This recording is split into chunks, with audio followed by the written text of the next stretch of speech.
Bonjour à tous, donc je travaille à GRDF. GRDF, c'est la société qui exploite les réseaux de gaz en France et je m'occupe du développement de la méthanisation, donc des gaz renouvelables au sein de GRDF sur la Savoie, la Haute-Savoie et l'Isère. Alors, on va essayer.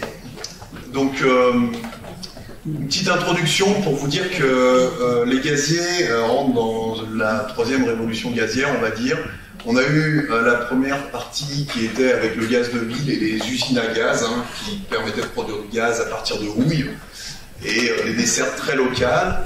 Après, à partir de 1956, on a eu l'exploitation du gisement du gaz de Lac dans le sud-ouest de la France qui a commencé à avoir le développement des infrastructures centralisées et puis l'importation de gaz de différents pays. Donc c'est la deuxième révolution avec le gaz naturel, après le gaz de ville, le gaz naturel. Et puis on rentre dans une nouvelle ère avec le développement de la méthanisation et du biogaz, donc une production locale de gaz, avec cette fois des infrastructures beaucoup plus coopératives puisqu'on va se retrouver avec des points d'injection à différents endroits du réseau qui va se mélanger avec du gaz fossile et une gestion beaucoup plus coopérative des installations. Alors, un petit slide aussi que je me permets de mettre, parce qu'on entend dire beaucoup de choses autour du gaz actuellement, notamment que le gaz est interdit, enfin voilà. Moi j'ai juste mis un petit slide sur le mix énergétique en France et le besoin de pointe en France avec toutes les énergies, et en fait on s'aperçoit que ce besoin de pointe, aujourd'hui on arrive à le passer avec le gaz, parce que le gaz c'est un formidable outil de modulation, puisqu'on peut stocker quasiment un tiers de la production, un tiers de la consommation, on la stocke en France, c'est une particularité du gaz naturel, ce qui fait que on peut avoir une capacité de déstockage et d'augmentation de quantité d'énergie importante et de modulation grâce au gaz. Donc ça, faut pas perdre de vue, mais bon, je suppose que pour vous c'est une évidence, mais je me permets de mettre le slide parce que souvent c'est un peu oublié et on parle de tas de techno sans rentrer forcément dans cette problématique de modulation entre l'été et l'hiver. Donc on a encore un besoin de gaz parce que c'est une vraie énergie modulable. Par contre, le gaz a un défaut, c'est que c'est une énergie fossile, et c'est pour ça que ça devient intéressant de le remplacer par la production de biogaz. Donc la production de biogaz, alors pareil, je ne rentre pas dans la technique, c'est peut-être, je suppose, vous connaissez le principe, mais globalement on prend de la matière organique, on la met dans un digesteur, et par fermentation on a une production de biogaz qui est un mélange de CO2 et de CH4, et on récupère le CH4 qu'on injecte dans le réseau après épuration. D'accord ? Juste pour mémoire, on peut aussi, à la sortie des méthaniseurs, quand le réseau de gaz n'est pas présent, produire de l'électricité avec un moteur et une cogénération, qui est une solution intéressante quand le réseau de gaz n'est pas présent. C'est une solution qui est intéressante d'un point de vue du rendement si on a la possibilité de valoriser la chaleur. Si on ne valorise pas la chaleur, c'est un peu dommage, parce qu'on n'a pas un excellent rendement. Mais voilà, les deux solutions après production de biogaz, c'est soit injection dans le réseau après épuration si on a un réseau de gaz proche. Si on n'a pas de réseau de gaz à proximité, on va plutôt partir sur une solution en cogénération avec production d'électricité. Moi, je vais plutôt vous parler de la solution en injection dans le réseau de gaz. Alors, quel type d'unité de méthanisation se développe actuellement en France? Globalement, il y a différents types. On a des projets purement agricoles avec méthanisation de fumier, de lisier, de résidus de culture ou de culture intermédiaire. On a aussi des projets territoriaux qui mélangent des projets agricoles avec des projets de biodéchets, un mixte des deux. On a aussi des projets 100% ordures ménagères, biodéchets, qui existent. On a aussi tout ce qui est méthanisation de bout de stations d'épuration, à la sortie des usines d'épuration, notamment à Grenoble, on a ce cas-là. On a aussi des projets plus industriels, des industriels de l'agroalimentaire qui vont, dans leur process de traitement de leurs eaux, avoir leur propre station d'épuration et produire du biogaz. Et puis on a aussi les centres d'enfouissement de déchets, donc les décharges en fait, qui produisent du gaz et qu'on capte en vue de l'épurer et de le réinjecter dans le réseau. Donc on a différents panels de solutions de méthanisation qui se développent.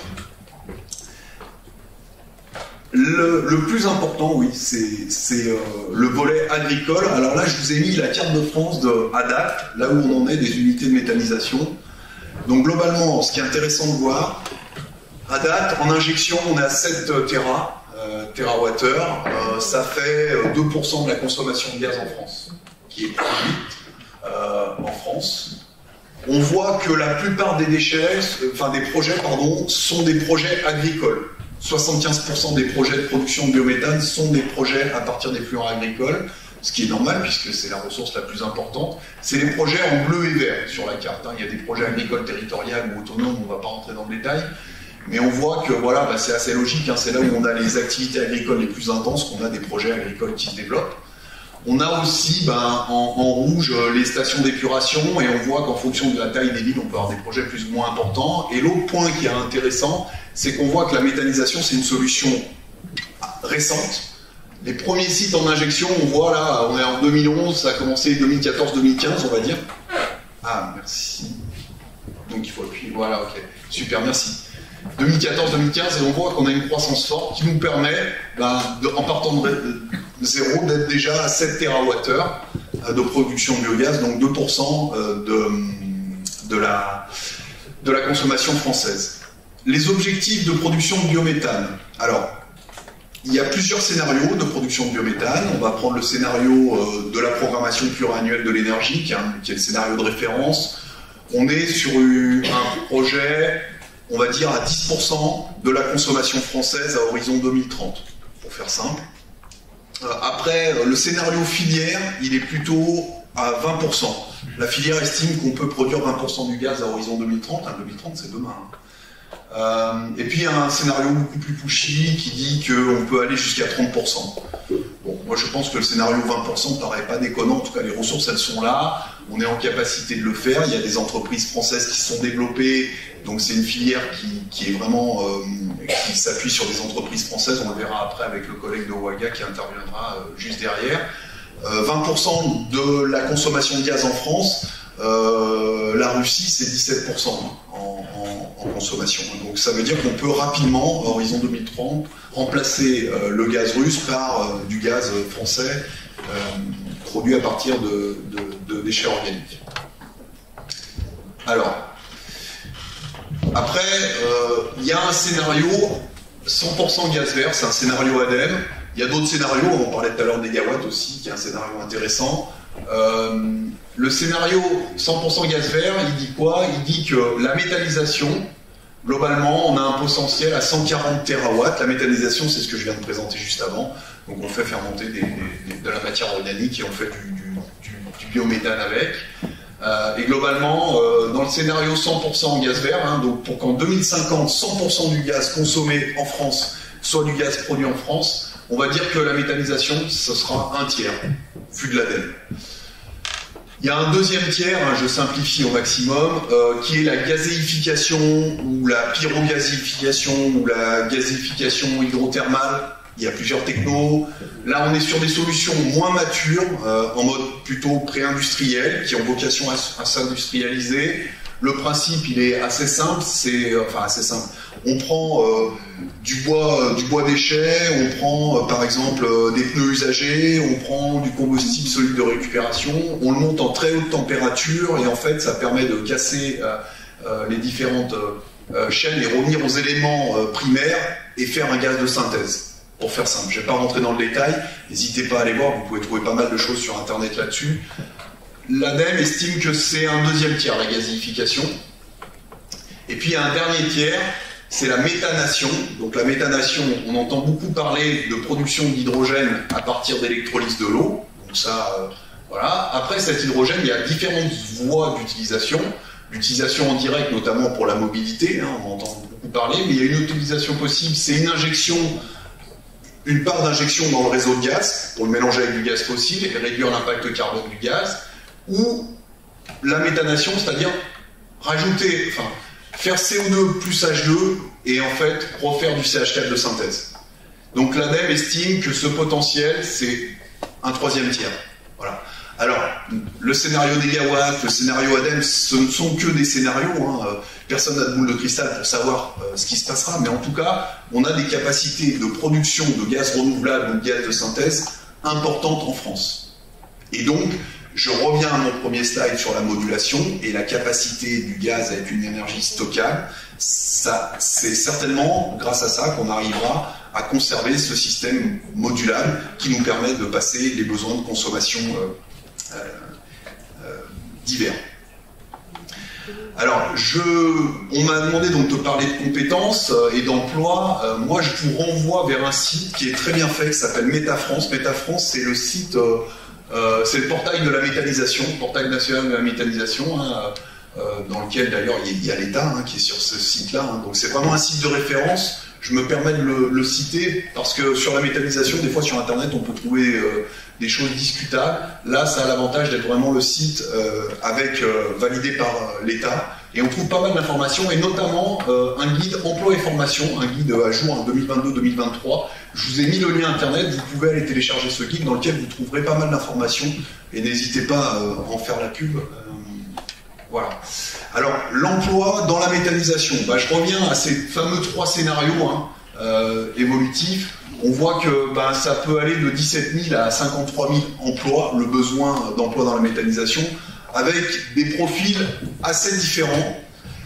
Alors, les profils, globalement, vous avez des profils en phase amont des projets. Donc là, on va être plutôt sur des chargés d'études, des ingénieurs process, méthodes, de la biologie, de la chimie aussi, hein, et de l'agronomie hein, sur la méthanisation. Et puis après, on a aussi des ingénieurs pour la partie développement des projets aussi en amont, en phase amont pour aller, quand on monte un projet d'énergie renouvelable, hein, la phase amont elle est vraiment importante parce qu'il faut trouver le site avec les intrants à proximité, les capacités d'épandage à proximité, gérer l'acceptabilité aussi des projets qui est un élément important hein, sur le renouvelable. Et puis ensuite, vous avez en phase construction toute la partie chantier, où là c'est plutôt des compétences génie civil. Donc tout un tas de compétences en amont des projets. Et puis après, vous avez d'autres compétences en phase exploitation des projets. Des responsables d'exploitation, des techniciens de maintenance et d'exploitation, des techniciens de curage, enfin voilà. Globalement, vous avez l'amont ou l'aval. Vous trouverez plein d'informations dans le guide et le lien que je vous ai mis, hein, si ça vous intéresse et que vous voulez en savoir plus. N'hésitez pas à le renvoyer. Et du coup, je vais passer la parole à mon collègue de Waya Energy, qui est donc une société dans la méthanisation, qui va pouvoir rentrer un peu plus dans le détail de vraiment des attendus et des compétences.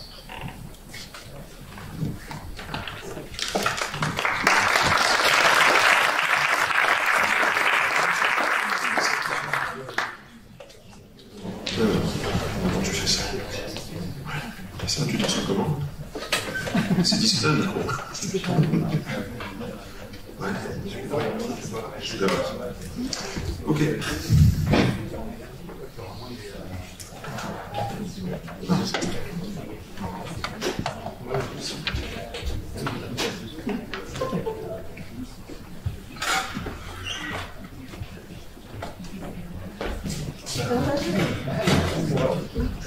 Je te laisse faire.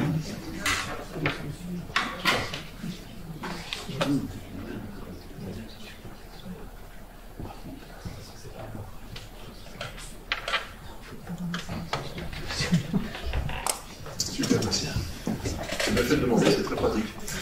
Alors, donc là, je vais vous parler un peu de WAGA, enfin très peu de WAGA en fait, mais surtout des compétences que nous on va utiliser, puisque le but ici c'est de former des élèves, donc on va se concentrer sur ce que peut faire un DUT s'il rentre dans une industrie qui travaille dans le biogaz.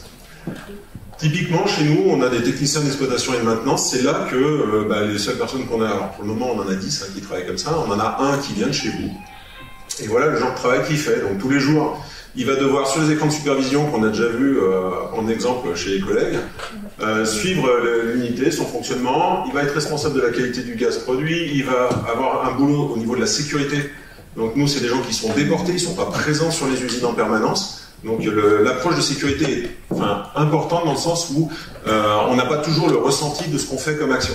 Donc on a besoin de gens qui sont quand même à un certain niveau d'extrapolation et d'interprétation de leurs actions à distance. Ensuite, il y a une notion de travail en équipe, et travail en équipe ne veut pas dire qu'on travaille tous sur le même sujet, mais qu'on va s'appuyer sur le travail des autres. Ce qui n'est pas forcément facile à comprendre dans le boulot professionnel. La communication qui va être très importante. Alors là, on parle bien aussi, par exemple, de communication sécurisée. C'est pas de la communication sous la forme de présentation en PowerPoint, c'est de la communication sécurisée, c'est-à-dire on va vérifier. Ça nous est arrivé, on a eu un accident là-dessus, hein. t'as fermé, c'est tout bon, je peux démarrer? Oui, vas-y, je démarre. Sauf qu'en fait, il y en a un qui pensait qu'on pouvait démarrer parce que la vanne était fermée, et l'autre qui disait, tu peux faire le test, mais la vanne elle est démontée. Résultat, on en a un qui part à l'hôpital. Et ça, c'est ce qu'on appelle la communication sécurisée. Donc ça, c'est un truc qui, pour nous, est très important. Vérifier, un peu comme en informatique, quoi. J'envoie un message, je vérifie que tu l'as, tu me renvoies un peu une information qui valide, comme une clé, et puis derrière, moi, je dis, c'est bon, on parle bien de la même chose, et on est tranquille. Ça, c'est un truc important. On a aussi, évidemment, tout au cours de l'année, il ne va pas rester derrière son PC, on va avoir besoin de gens qui connaissent un peu le site et puis les équipements qu'ils utilisent. Donc on va les envoyer. Alors ils vont aller faire des maintenances, ils vont aller faire des démarrages sur des nouvelles usines. Donc là, on a une partie terrain qui est très importante aussi. Et puis, pour ceux qui sont motivés, et on espère qu'on a que des motivés, continuer à apprendre toutes les nouvelles technos qui ne sont pas forcément enseignées pendant le DUT. On va avoir le gain d'expérience, on va avoir tous les déplacements sur site, et on a un minimum d'anglais. On dit vraiment un minimum. Il faut comprendre quelques termes de façon à être capable de lire une documentation technique. En fait, c'est ça qui va nous intéresser. C'est pas des gens qui sont bilingues anglais, on est très clair. Alors, on avait fait le boulot de faire, je l'ai mis en petit, mais je peux le rendre disponible en plus gros, les compétences, la liste de toutes les compétences qu'on demande à un technicien de maintenance et d'exploitation à Waga. En gros, elle se regroupe en 4. On a les générales, toutes les entreprises ont les mêmes, hein, d'accord. La communication, l'organisation, les services, la réglementation, c'est à peu près pareil partout. On a sécurité, qualité, tout ce qui est spécifique aux entreprises. Cette fois-ci, on est sur des process qui vont être donc particuliers d'une entreprise à l'autre. Là, c'est des choses que nous, on va se charger d'enseigner. On ne demande pas au DUT d'enseigner ce genre de choses. Par contre, on a des choses plus communes, la notion de capitalisation. Ça, c'est quelque chose dont on aimerait bien que les élèves, effectivement, aient déjà au moins entendu parler. Ce que nous, on appelle la capitalisation, c'est le fait que quand on a une expérience, on sait la classer quelque part, qui fait qu'on ne refera pas cette même erreur. Et ça passe notamment, si je donne le meilleur exemple que je connaisse, c'est quand on dit « je vais mettre des joints avec telle matière », on n'écrit pas « je vais mettre des joints avec cette matière », on écrit pourquoi on n'a pas choisi toutes les autres. Et ça, c'est très important. Ça change tout dans la façon d'approcher les choses. Okay. Ensuite, on a forcément des compétences gaz, là, qui vont être surtout sur des principes physiques, etc. C'est quelque chose de très global. Ben non, justement. Cyril me dit de rappeler ce que fait Waga. Je ne suis pas venu expliquer ce que fait Waga. Je suis venu expliquer de quoi on avait besoin dans le cadre du biogaz, et en fait, c'est valable pour toutes les entreprises du biogaz. Si après vous avez vraiment des questions, je vous le dirai si quelqu'un me pose la question. Les métiers. Donc, on a aussi, alors les compétences, cette fois-ci, métiers, hein, c'est-à-dire spécifiques, lecture de schéma, process. Là, c'est vraiment les schémas TI en français, PID en anglais. C'est tout ce qui est compréhension d'un process. Et là, avec tous les exemples que vous avez dans le DUT, les machines, etc., vraiment, c'est quelque chose qu'on peut anticiper. Et on aurait besoin d'élèves, alors on a même nos ingénieurs hein, qui ne savent pas lire des schémas TI ou des schémas ELEC. On va avoir ce genre de besoin. Et puis après, évidemment, décomposer une tâche en sous-tâches pour avancer, et ça, de ce point de vue-là, c'est très bien fait déjà. Alors voilà, là je vous mets un travail que notre technicien va avoir à faire. Donc là, c'est vraiment une illustration basique.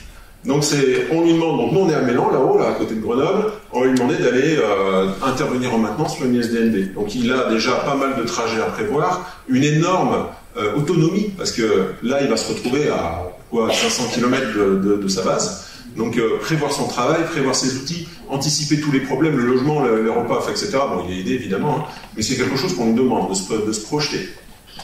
Il arrive sur un site comme ça, en haut à droite, là, ça c'est nos décharges, c'est là qu'on range tous nos t-shirts quand on a fini de les utiliser. Là-dedans, donc, il y a un certain nombre de risques spécifiques et des clients à gérer. Donc là aussi, il va se retrouver dans quelque chose qu'il n'a pas forcément l'habitude quand il sort de l'école. Bon, comment le préparer, j'avoue que je n'ai pas la solution. Mais vraiment, c'est un truc dont on a besoin. Il arrive derrière sur cette usine-là, qui est assez complexe. Là, on va nous s'occuper de lui montrer ce que c'est que l'usine, mais on va avoir besoin qu'il ait un certain nombre de bases, parce que quand il arrive là, c'est vraiment une usine à gaz. Il y a des vannes partout, des choses comme ça. Donc nos techniciens, aujourd'hui, ils mettent 4 mois en intense à apprendre le nom de chacune des vannes, à quoi elles servent, etc. Mais ça demande quand même un investissement personnel juste énorme. Et pour quelqu'un qui est tout le temps, ça va. Mais pour quelqu'un qui va travailler dans un bureau, travailler à distance sur des écrans de pilotage, et après qui va aller là par contre on a un gros problème d'autonomie sur l'apprentissage. Il va falloir qu'il organise son apprentissage de l'usine pour ne pas oublier, puisqu'il va faire un déplacement une fois tous les 6 mois. Donc là aussi il y a une anticipation en fait, et c'est des choses qui sont personnelles, on a du mal nous à lui donner ce genre d'informations, on ne va pas lui dire comment s'organiser pour mémoriser. c'est quelque chose qu'il aura retiré de tout son cursus scolaire, ça c'est sûr. Je ne sais même plus quelle heure je dois finir. Ah oui, j'y vais. Bon, alors dans ce cas-là, voilà, sur l'intervention sur site, je vais vous retrouver ce genre de compétences. Planifier une semaine, décomposer un jalon sous tâches. Assez simple. Derrière, voilà, quand je vous parlais d'un schéma, c'est ça qu'il va avoir dans les mains tout de suite. Nous, les ingénieurs, les techniciens, pardon, quand ils arrivent sur site, au bout de 3 jours, ils ont ça dans les mains. Donc là, plus je dirais l'anticipation est forte, plus ils auront vu au moins une fois ou deux ce genre de schéma, et plus ce sera simple pour eux. Pour nous, c'est important. En plus, travailler dans le gaz, ou travailler dans le liquide, ou travailler dans à peu près n'importe où, ce genre de process, bah, ça ne va pas être dédié biogaz, heureusement. C'est quelque chose qu'on pourra utiliser partout. Alors là, dans notre cas, ben, notre technicien, il est parti ajouter une vanne de régulation sur une tuyauterie parce qu'il y a une erreur de conception et qu'il va falloir reprendre toutes les usines existantes en rajoutant, en coupant la tuyauterie, etc. C'est pas lui qui va tout faire,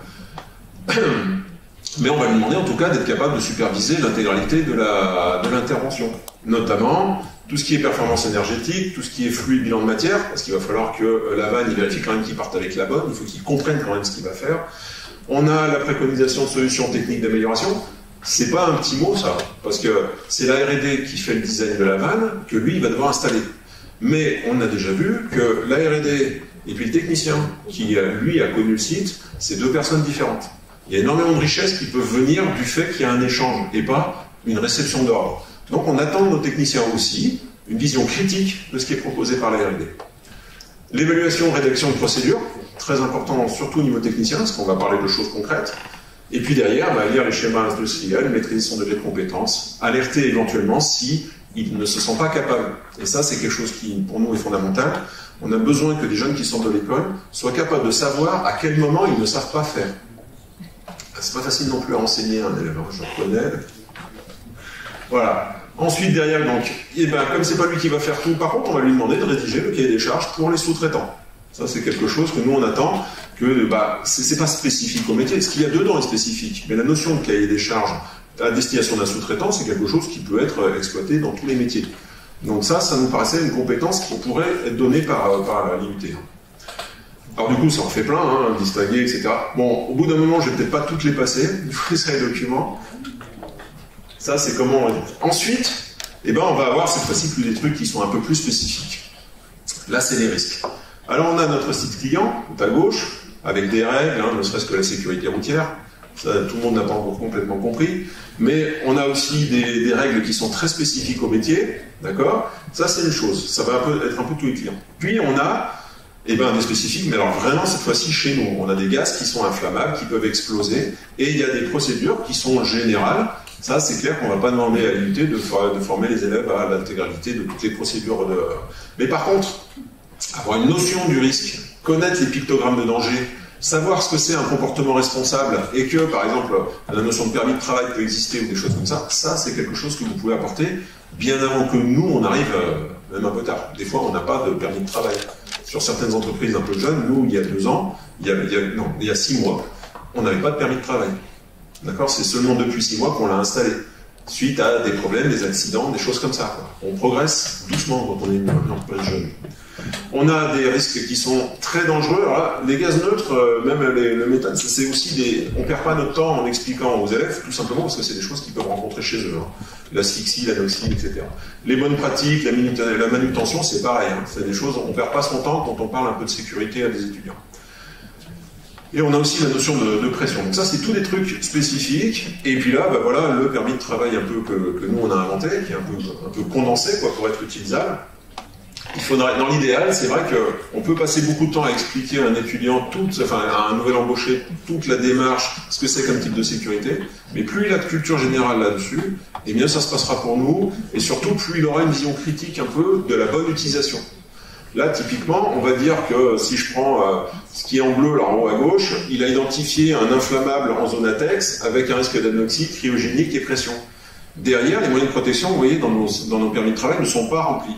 C'est aux techniciens de dire, dans mon contexte, sur mon site, je vais me protéger en utilisant, et derrière, il analyse de ce qu'il peut utiliser. Donc en fait, ces permis de travaux, c'est une analyse des risques qu'on a, donc il faut connaître les risques, et puis des moyens de se protéger, donc ça demande une certaine culture et une vision de soi-même en train de travailler. c'est là où on tape plutôt dans des DUT, quoi. On va pas prendre des gens qui ne sont pas autonomes. C'est vraiment quelque chose qu'on recherche. Donc c'est complexe de gérer sa propre sécurité dans un environnement qui est mobile. Et on essaie d'éviter pour le moment la procédure contrainte, parce que souvent on arrive à des choses où la protection n'est pas adaptée, elle était bien dans la liste, en fait elle n'a protégé personne, parce que dans un certain cas, ça ne marchait pas et que personne s'en est aperçu. Alors ensuite, bon bah du coup, ça me demande, moi, des méthodes d'évaluation des risques et choix des protections associées, donc c'est ce que je viens de vous décrire.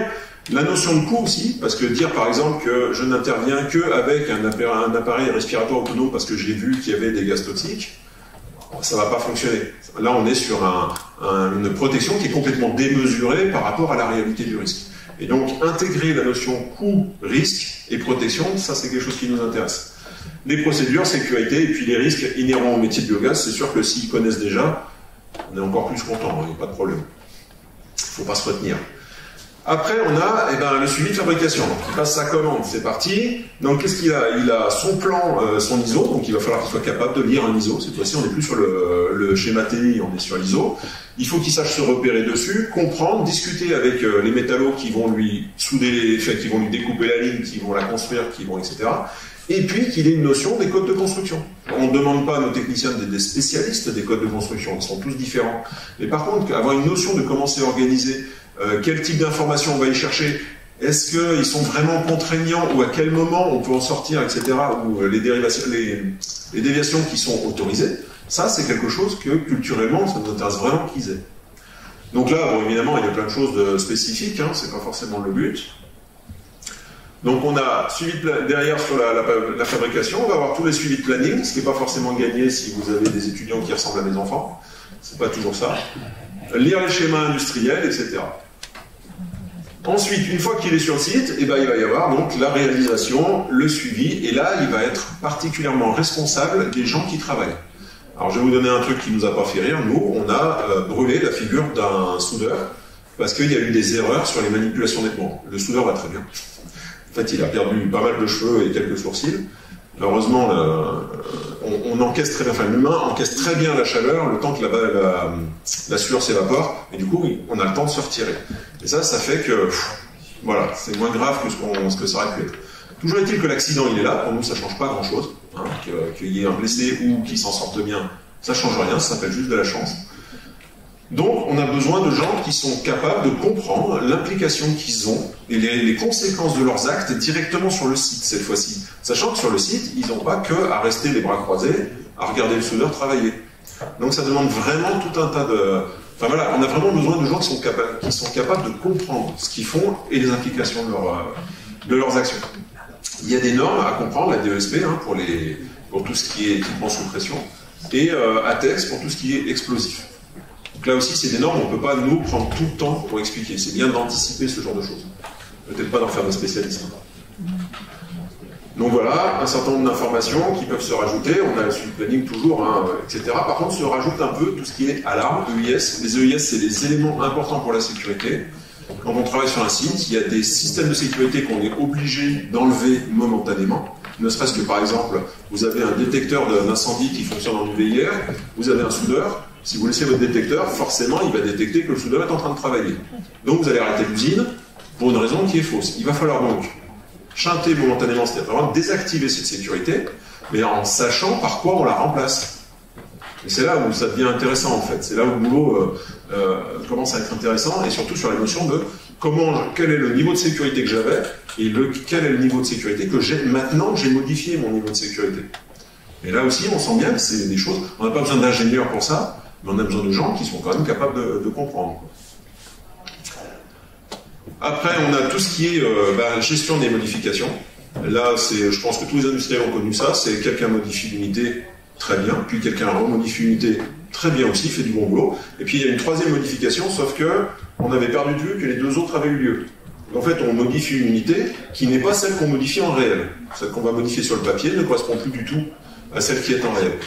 Et là, c'est vraiment un travail, ça je ne sais pas comment l'enseigner, mais c'est vraiment quelque chose dont on aurait besoin, c'est d'étudiants qui sont capables de comprendre que le travail ne s'arrête pas le jour où on a fini de souder la vanne. Et qu'il y a tout un travail documentaire derrière, ou de passage d'informations, ou de capitalisation d'informations, qui doit être fait. C'est pas facile à faire, hein. Nous on n'y arrive pas, même avec des gens. Enfin, même moi, des fois, je fais encore des erreurs comme ça, donc c'est pas simple. Mais culturellement, c'est quelque chose qu'il faut absolument amener. Et puis voilà, les restes, c'est juste un résumé si jamais il y a besoin. Mais c'est un résumé de ce que j'ai vu juste avant. Voilà, je vous remercie.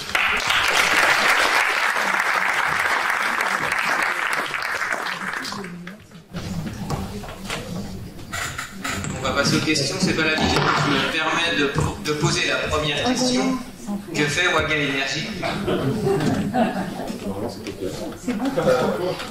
C'était dans tes slides.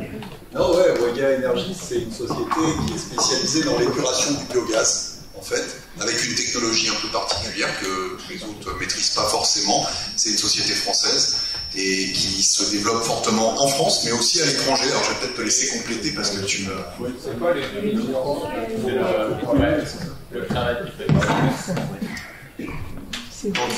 alors, Waga Énergie, on capte le biogaz qui est généré par les décharges. Donc, dès que vous avez des décharges, vous avez du gaz qui est généré par cette décharge, donc le biogaz, tout ce qui est dégradation de ce qui est à l'intérieur de la décharge, et ça fait des énormes quantités de méthane. Les décharges, c'est 5% des émissions de méthane dans le monde. Donc l'idée, c'est de dire, alors, c'est pas le méthane des décharges va faire l'énergie de demain, parce que ça, 5% c'est rien du tout, mais c'est au moins ce gaz-là, on va pas le laisser partir à l'atmosphère, on va le capter et on va l'injecter dans les tuyaux de distribution du gaz naturel ou d'autres gaz. Si possible pas qu'en France, on commence donc à travailler aux États-Unis, au Canada, et actuellement, alors là, je vous dis pas que ça va marcher, mais on commence avec la ville de Manizales en Colombie. Puisqu'on a le maire de Manizales qui est venu nous voir en disant qu'il aimerait bien que sa décharge n'envoie pas de gaz à l'atmosphère. Alors, bon, on ne dit pas qu'on va y arriver, mais on va essayer, ça commence à devenir un peu intéressant et ça se diffuse un peu comme idée.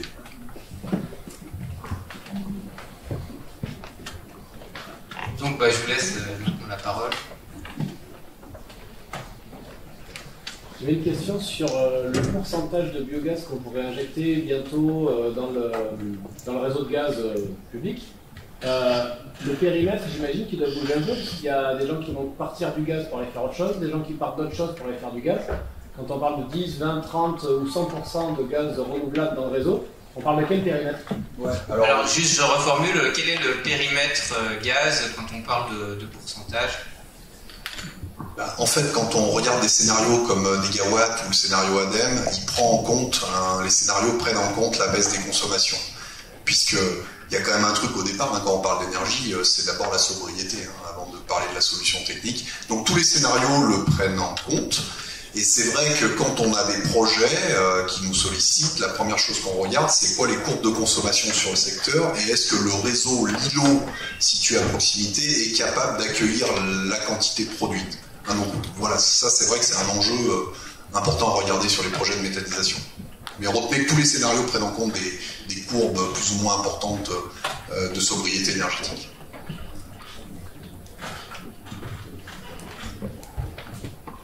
Petite question, c'est comment prévenir les dérives qu'il peut y avoir sur l'utilisation du méthane? Vous avez parlé qu'une bonne partie vient de l'agriculture. Il y a des centrales qui se forment, qui sont installées dans des fermes, et voilà, des petits pôles.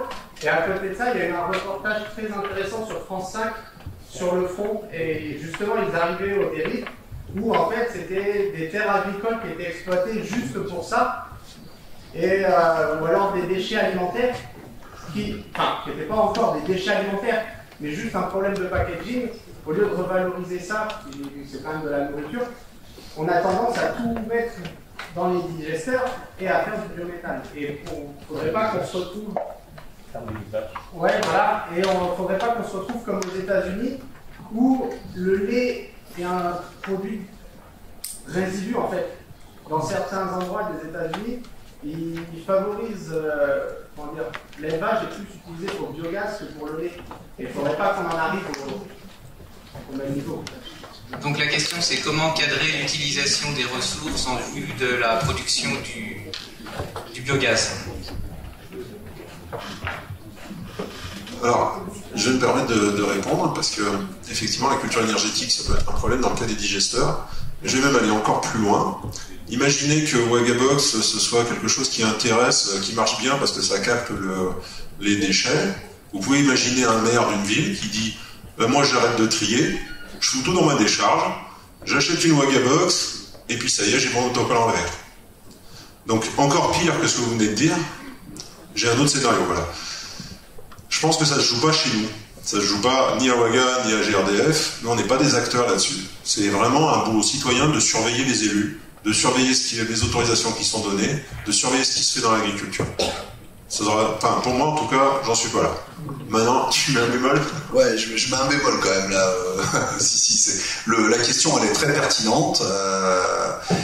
Et c'est en France une question qui est vraiment prise au sérieux. Donc il y a des choses qui sont autorisées dans d'autres pays qui ne le sont pas. Je vais prendre un exemple, la culture du maïs, elle est autorisée en Allemagne. En Allemagne, ils produisent du maïs pour faire du gaz. En France, on n'a pas le droit d'utiliser des cultures principales. Ce qu'on utilise, et c'est ça qui est souvent méconnu, c'est ce qu'on appelle des cultures intermédiaires. C'est-à-dire qu'on met des couverts végétaux entre deux cultures principales, parce que les couverts végétaux, d'un point de vue agronomique, ont un gros intérêt, et là, en plus, on les récolte et on les fait méthaniser. Donc quand on voit des silos de matière végétale dans des fermes qui ont des méthanisations, il faut faire attention à ce qu'on raconte, hein, parce que les reportages qu'on voit des fois à la télé, ils font des raccourcis grossiers. Il ne faut pas confondre une culture intermédiaire avec une culture principale. Donc en France, il y a une réglementation très claire sur les cultures. Il y a une réglementation aussi sur les tris et les obligations de tri à la source. Hein. Donc là, c'est pas le maire qui va décider. On va plutôt à l'inverse. Hein. On a une obligation réglementaire début 2024 qui va être d'obliger de proposer des solutions de tri aux administrés. Pour autant, sur les biodéchets qu'on peut retrouver dans des unités de méthanisation, ce qu'il faut avoir en tête, c'est que, déjà d'une, ces biodéchets, avant de les retrouver dans des unités de méthanisation, avant on les retrouvait dans des centres d'enfouissement, en fait. Donc on les enfouissait, hein, tout simplement. C'est pas la méthanisation qui a généré des déchets supplémentaires. Hein. C'est vraiment, là, il faut qu'on se remette tous en cause, c'est nos modes de vie. C'est parce que, quand on va dans un supermarché, on a un rayon biscuits avec 50 biscuits différents, des rayons toujours bien pleins, et ça conduit à quoi? Ça conduit à du gaspillage alimentaire, dans des volumes très importants. Moi j'ai découvert ça en voyant les déchets, et aujourd'hui, ces volumes, ils partaient généralement en centre d'enfouissement. Parce que ça c'est pareil, les centres d'enfouissement, on en parle peu, hein, mais il y a beaucoup de centres d'enfouissement en France, mais on les voit pas. En fait, ils sont souvent situés dans des zones un peu cachées. Donc c'est vrai que sur les biodéchets, je pense qu'il y a une alerte à avoir, mais il faut aussi qu'on se regarde, nous, consommateurs, dans nos modes de consommation, quoi. Les légumes, par exemple, moi j'ai assisté à un cas de figure où on retrouvait des pommes de terre, c'était juste du calibrage, parce que les pommes de terre, elles étaient soit trop petites, soit avec des formes biscornues. Et en fait, les gens, dans les supermarchés, ils veulent que des pommes de terre avec une taille moyenne, une forme correcte, et on ne veut pas des pommes de terre qui ont des formes bizarres. Donc sur le biodéchet, il y a un sujet, je pense, en effet, à surveiller, mais il faut aussi qu'on regarde nos modes de consommation qui génèrent ça. Je ne sais pas si j'ai répondu.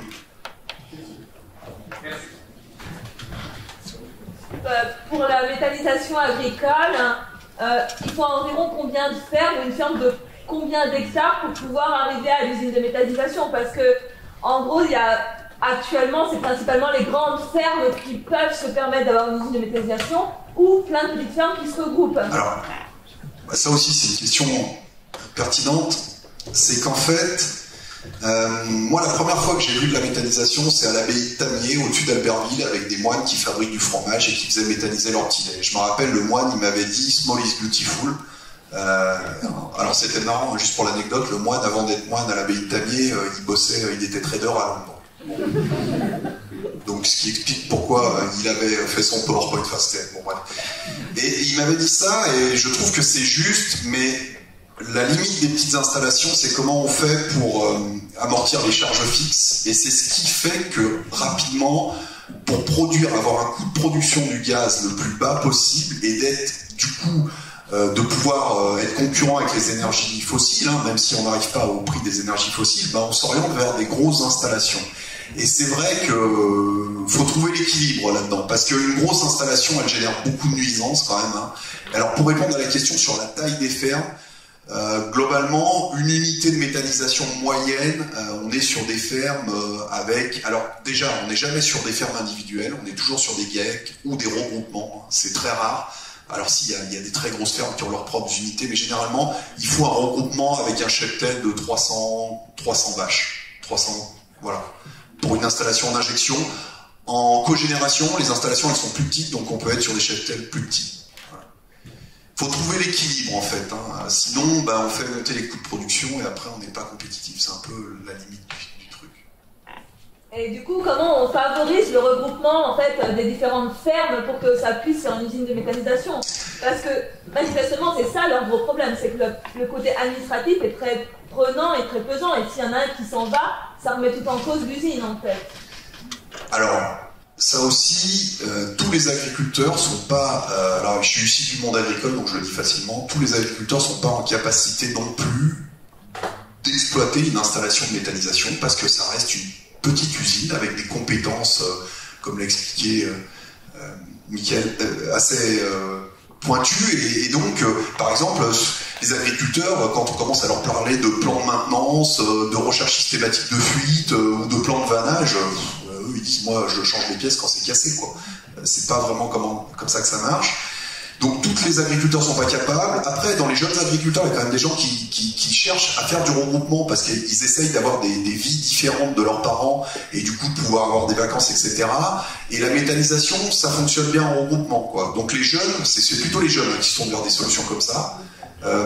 Et voilà, des GAEC avec 4, 5, 6 fermes. Il en faut pas trop non plus parce qu'après ça peut poser des problèmes de gouvernance. Voilà. Il faut trouver l'équilibre, mais 4, 5, 6 fermes, c'est assez courant.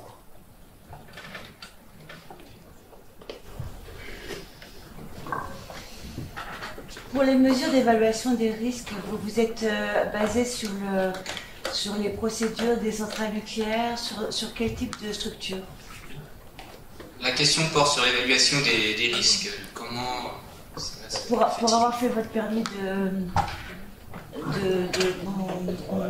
travail, voilà, par exemple, etc. Alors le permis de travail, il n'est pas sur l'évaluation des risques. Non, mais je vais répondre donc du coup à la question sur l'évaluation des risques. Notre évaluation des risques, elle va être faite selon deux axes. On a un risque, c'est, on va dire, une gravité, et puis c'est une probabilité. Si je pousse un petit peu, l'accident de voiture, alors c'est un peu toujours tendancieux hein, quand on si je prends un accident de voiture, la probabilité est quand même très élevée hein, en France, je crois que c'est 3000 morts, enfin, et puis alors je sais pas combien il y a d'accidents de voiture, mais c'est impressionnant avec des blessés.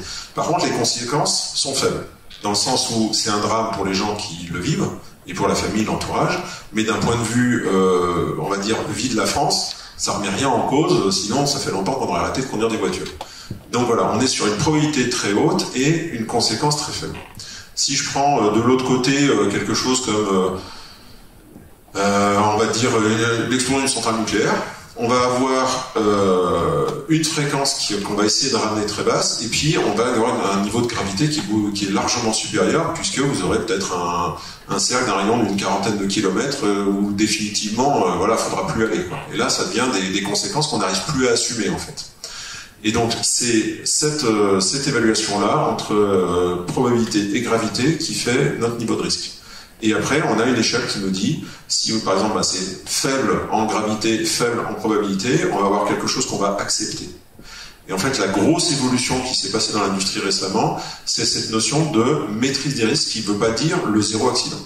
On a évolué, on est passé du zéro accident qui voulait dire tout accident est inacceptable, à la maîtrise des risques qui est l'accident est acceptable, mais à condition que sa gravité soit quand même limitée ou que sa fréquence soit très limitée.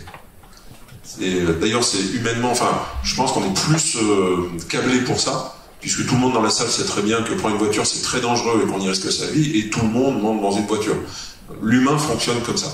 Par contre, le danger de cette approche, c'est de dire j'ai artificiellement une très faible fréquence, ou d'oublier que une fréquence très faible, ça ne veut pas dire qu'il y a zéro accident qui vont arriver, et de mettre cette fréquence très basse en face d'une gravité qui par contre nous dépasse. Et là on arrive sur quelque chose qui est plus de l'ordre éthique, on va dire, qui est, est-ce qu'on a le droit de dépasser les conséquences qui seraient sur une seule génération? C'est là où on commence à taper. Donc nous, heureusement, dans nos usines, ça nous simplifie un peu la vie, c'est qu'on n'a pas de conséquences qui peuvent dépasser, je veux dire, quelque chose comme 5-6 morts. Même dans le cas des pires scénarios. C'est toujours bizarre de dire ça, hein, je n'ai pas du tout envie d'en faire partie, et je suis souvent sur les sites. Mais on est sur une décharge, on est très isolé de tout. Donc effectivement, les conséquences de l'explosion d'une de nos usines, par exemple, sont relativement limitées. C'est bon, j'ai répondu à votre... Ouais, pas forcément d'accord, mais j'ai essayé de répondre.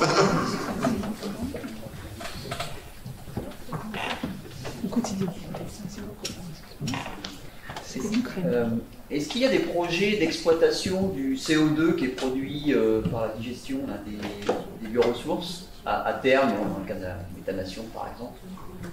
La question porte sur la valorisation du CO2 issu de la fermentation. Alors, ouais, il y a des projets de captage du CO2 liés à ces installations. Le problème, c'est qu'un des gros usages du CO2, c'est le CO2 alimentaire. Et après, on se retrouve à un problème réglementaire, mais aussi d'acceptabilité, c'est-à-dire Coca-Cola qui va utiliser du CO2 qui vient d'une usine, excusez-moi l'expression, à merde, quoi. Enfin, je caricature, mais c'est un peu ça, et un des soucis aujourd'hui, c'est plutôt ça, c'est l'acceptabilité. Il y a des contacts avec des brasseurs pour des bières, parce qu'en plus, ils ont des résidus de brasserie qui pourraient être réutilisés. Enfin, il y a des choses, mais c'est en émergence. Et énergétiquement parlant, dans le cadre de la méthanation, c'est pas produit au même endroit. Alors, j'ai pas la réponse complète, parce qu'on est en train de le regarder. En fait, on a été contacté par des gens qui veulent construire une éolienne à côté pour fournir de l'électricité. Il y avait l'exemple là. Ils veulent construire une éolienne à côté pour capter le CO2 que nous, aujourd'hui, on rejette à l'atmosphère. Nous, on se contente de récupérer le méthane et le retransformer en méthane pour l'injecter dans le réseau. Notre R&D est en train de travailler dessus. J'avoue que je ne sais pas répondre vraiment, mais la question qui vient juste derrière, effectivement, c'est d'un point de vue environnemental. Alors, peut-être qu'au niveau coût, ça pourrait rentrer un jour dans quelque chose selon le niveau de prix de l'énergie. D'un point de vue environnemental, il faut quand même imaginer qu'on construit une éolienne juste pour fabriquer du CH4. Je suis pas sûr. Mais sérieusement, on travaille dessus puisqu'il y a une entreprise, je ne sais plus de Grenoble, qui propose ça et qui est venue nous voir en nous disant « Est-ce que vous êtes d'accord ?» Bon, à voir. Témoignage. On a un centre de méthanisation au nord de Clermont, donc assez gros. On l'avait visité avec une association professionnelle. Ils utilisent le CO2, ils développent des microalgues qu'ils revendent à prix d'or pour la pharmacie. Un beau business plan. Oui, effectivement, le développement des microalgues, c'est quelque chose en plein boom actuellement et qui permet de stocker énormément de quantité de CO2.